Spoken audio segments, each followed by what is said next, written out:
Confidence is not real. Self-confidence to the point where it's either poor or amazing. None of it is real. The thing is, confidence works like a paradox. What you need to understand is there is no such thing as poor confidence. You cannot be confidently poor, or it may seem as if you are, but even still, you are so confident in your state of being poor that you have a poor self-confidence. That's what it means. If we define it properly, right?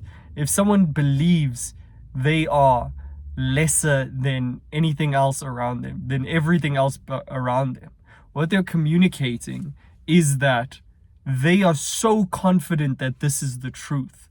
Now, if you can be so confident about that one aspect, that one reality, why can you not flip it on its head and be confident about something else? Because either way, you're gonna be confident about it, and it's some choice that you've decided. You've decided in your head that, okay, I am not good at math, right? Math is an easy example because this is what people go through. But genuinely, if you put it by yourself, if you say, I am not good at math, and then a circumstance comes up and you think that same thought again, because you see, the thing is, the way the mind works is, if you have a thought in mind and you think about it throughout the day, in the morning, whatever, you can prime your mind to spit out that same thought at a future stage. What is an example of this? Mantras, whatever it is, like you read a book and then you come into a scenario and you're like, hey, this is completely applicable, exactly how the book described it to be. So now you come into the scenario in your head, boom, thought comes into your mind, and then you do, or you act upon it. Waiting for my gym partner to come up, but basically, yeah, that's what it is, right? And when you have this mindset, what you need to understand is it is such a powerful mindset, because even if it is poor self-confidence, what you've done is you've told yourself, oof, I'm bad at this thing. So now you go into this thing looking for evidence that you're bad, right? This is how the human body works. It's basically scientific, what's it called? The scientific method, right? You set a hypothesis, which is basically how you think. You tell yourself at the beginning of every day, set a hypothesis for yourself. I am amazing at math. I am an A-grade student. I am going to kill every gym session in front of me. I smash every goal that I have. Whatever it is, set that in front of you.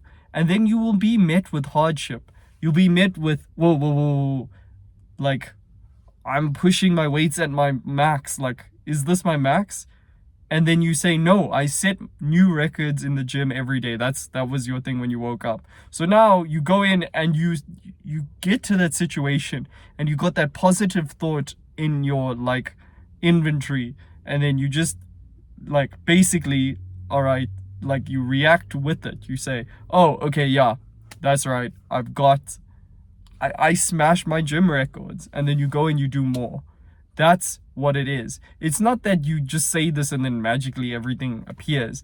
When you think positively, you'll be surprised at what you actually can do. So surprise yourself. Don't set a negative tone and then like be shocked that, oh, this is what I got. I said I was going to get this and I got this. Oh, big whoop. Now, rather have that work for you positively. And if it doesn't, try again, and it will eventually. Because the problem is, every time you come into contact with that scenario, you will like have that kind of thought. And if you apply that thought to that scenario, like just by genuinely, like you could say it out loud, right?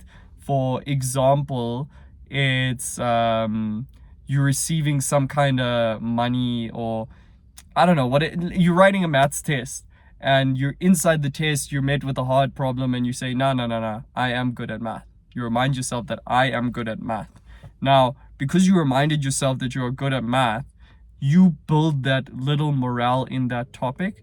And because you build that morale in the topic, it carries with you to the next one. So you don't give up. Like, the whole thing is to just flip it so that you are very, very, very positive and you strongly back yourself.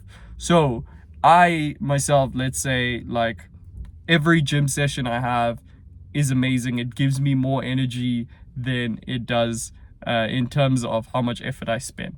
I leave the gym session refreshed every day.